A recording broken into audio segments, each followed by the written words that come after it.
You're listening to Addressing Gettysburg. Hello, patrons, and welcome to this episode of Addressing Gettysburg. Today, I want to introduce you to someone who is one of the head honchos over at a new thing that you can go and visit when you come to Gettysburg next time. It's called it's just called the Lomas Center. And sitting with me today is Matt Hewson. Hello, Matt. Hi, how are we doing? Matt, I'm fine. Thank you for asking. What is your title over there at the Loma Center? So I am the curator and director of the Loma Center. Okay. And what exactly does a curator do? Well, a curator can do a lot of different things, but in my specific situation, I'm in charge of the interpretive design, collections management, and programming. We're a learning center, so we want to make sure that we're doing a lot of high-quality programming where young people, older folks, everybody can access history, take some personal meaning from it, and learn from it. And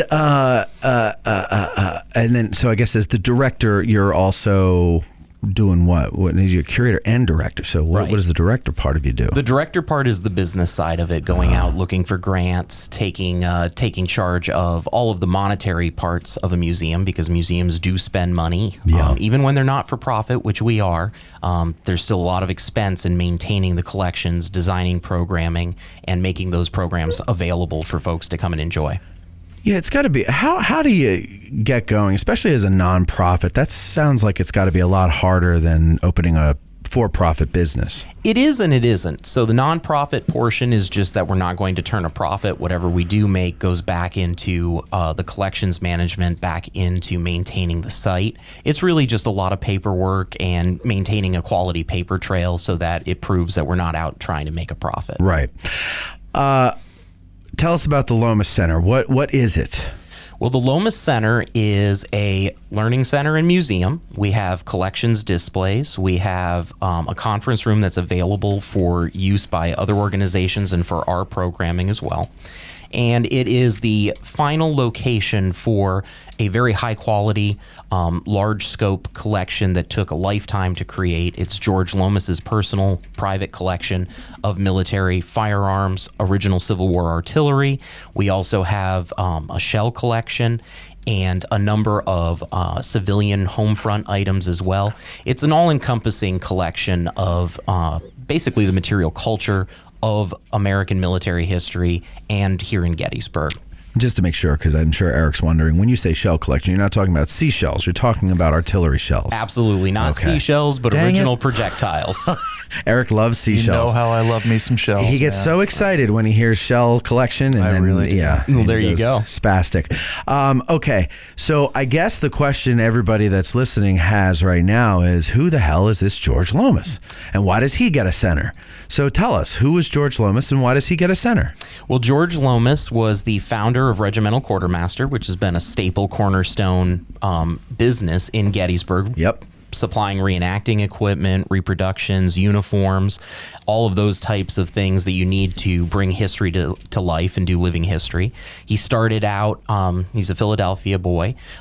He was in a boys club, and his mentor was into historic shooting. He found an interest in that. Wait. What's historic shooting? So that's just like any other type of shooting, except that you're using older firearms, usually black powder, muzzle loading weapons, and it's very much about experiencing the art of marksmanship in that time period. So that like competitions using muskets. Absolutely. Yeah, absolutely. Okay, continue. So he got into that through the boys club with his mentor, and like all of these things, any hobby is expensive, and the expense needed to be funded somehow. So George started creating canteens and reproduction items, tried to reach out to some of the already established vendors in the community, and didn't have any luck. Wasn't able to get anyone to take his canteens and sell them for him. So he put out a blanket and started selling his own canteens, making a profit so that he could fund his hobby. And from there, it grew into an entire store and an entire business that has now been serving reenactors and living historians for almost 50 years. And when was he selling these canteens? Is that like in the 60s or?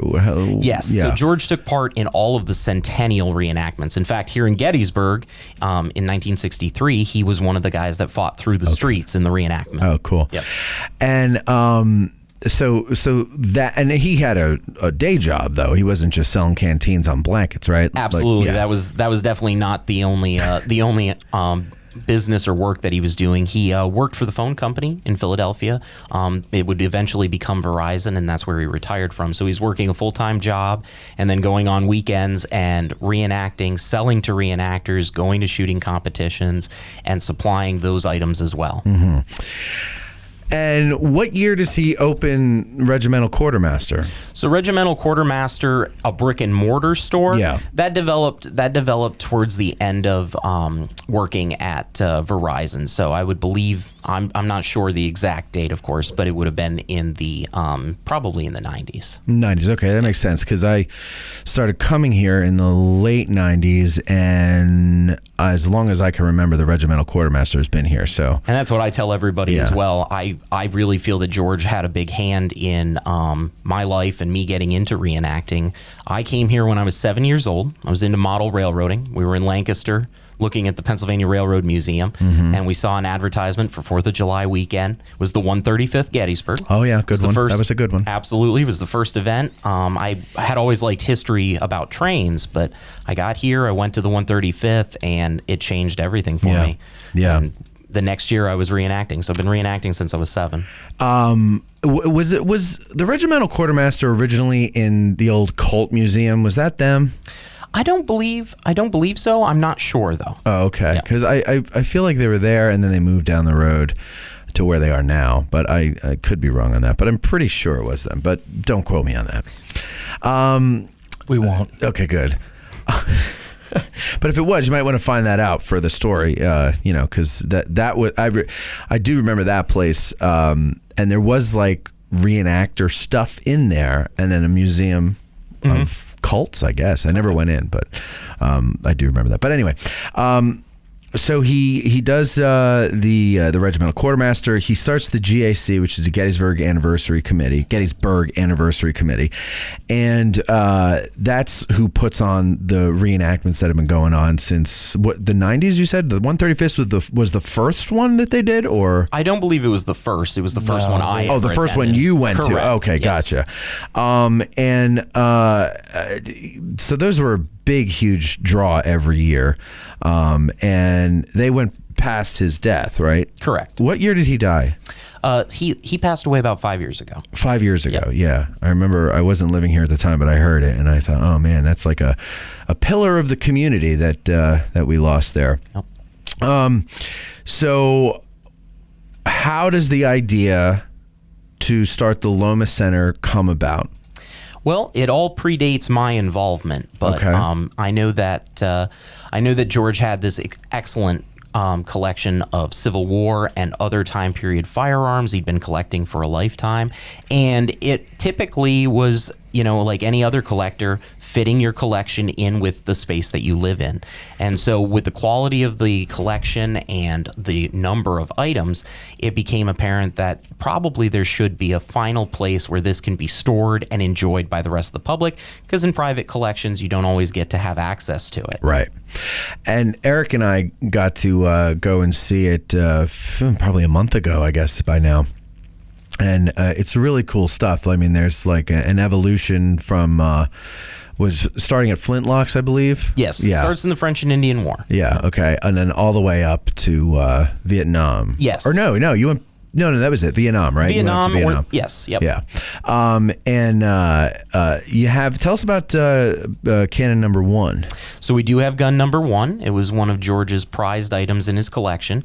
It is the first 3-inch ordnance rifle that was accepted by the U.S. Ordnance Department once they started manufacturing them in Phoenixville. So it's got serial number 1. It is gun number 1. And that's pretty cool. I remember that used to be out in the backyard, right? Yes, behind absolutely. Regimental. Yeah. Yep. It was behind the store, and it's been fully restored. The tube is original. All of the iron on it is original. The carriage has been restored, has had what needed to be replaced. But it is an incredible example of an original 3-inch ordnance rifle as it would have sat the day it was delivered. Did George ever fire that? Do you know? Yes, I believe that George did. That's awesome. Pretty much he fired everything that he owned. I would too. Absolutely. Me too. Yeah. And so gun number one is you can go and see it at the Loma Center right there with all the other rifles and other things. Absolutely. It's right in the center of our armory. There's, I think, a 6-pound Napoleon in there as well. There is an original 6-pound. It was cast in 1861 in Boston. And we also have tube number 9 of the first contract of 1841 mountain howitzers that were ever cast at the Ames factory in Chicopee, Massachusetts. In the conference room, there's something really cool there. Absolutely. So in our conference room, we have an 1875 Gatling gun. Yeah. It's an original carriage. Yeah. And it is a very early reproduction Gatling gun itself. So the carriage is original. The gun is a reproduction. The gun is, but it's an early reproduction, and it was actually done with the same tooling that was from World War I. It was original tooling, so it's a very, very close, accurate reproduction. And it was done by a gentleman in Pennsylvania, and he got access to World War I tooling and dies and made a reproduction. And George fired it often. It was one of his favorite pieces. He fired it competitively. Oh, yeah? Yeah, absolutely. Wow. Yep. Where would he go and fire it when there wasn't a competition? Would he just like go in the backyard or something to shoot it, or? Unfortunately, probably not, since, as you know, Steinway Avenue and the back alley probably wouldn't facilitate would be aiming that. at the hospital. It would be a little bit of a problem. But, in my experience as a gun collector as well, there are very few ranges that will not let you come and play if you have something worth seeing. Playing with. Yeah, yep. Absolutely. So how did you get involved with the Loma Center? I was working in Maryland. I had done some contracts with the Park Service. I had worked for the Baltimore and Ohio Railroad Museum for a short period of time doing some contract work, and a couple of friends, because the reenacting community is always looking out for each other. A couple of friends that knew about this, knew that it might be a possibility, and they said, you should reach out and see if you could help. And so I did, and things built from there. I saw a really great project that I really could have a lot of influence on, and a worthwhile project, which matters to me. So here we are. How old a guy are you? I'm 31. You're 31, so you're a pretty young guy. Obviously you had to have an education to get this job. What is your education? What'd you do? So I have a bachelor's in history and a master's in secondary education. Taught high school history in New York State for a couple of years, and just decided that, the classroom maybe wasn't as broad of a canvas as I wanted to paint on. And so I actually went back to school. I went to George Washington University in D.C. and did a postgrad in museum studies. What are you saying? That the classroom is not for education? Is that a simplified way of putting it? I think that there are a lot of obstacles in the modern education system that make it very difficult to do what I wanted to do and what I thought education should look like within history and within social studies. What do you think it should look like within history and social studies? I think that the skills of history are applicable to any time period, and that the skills are the important part, because especially with all of the access to information we have, knowing every minutia item is not as important as being able to discern whether what you've just looked up is good information or bad information.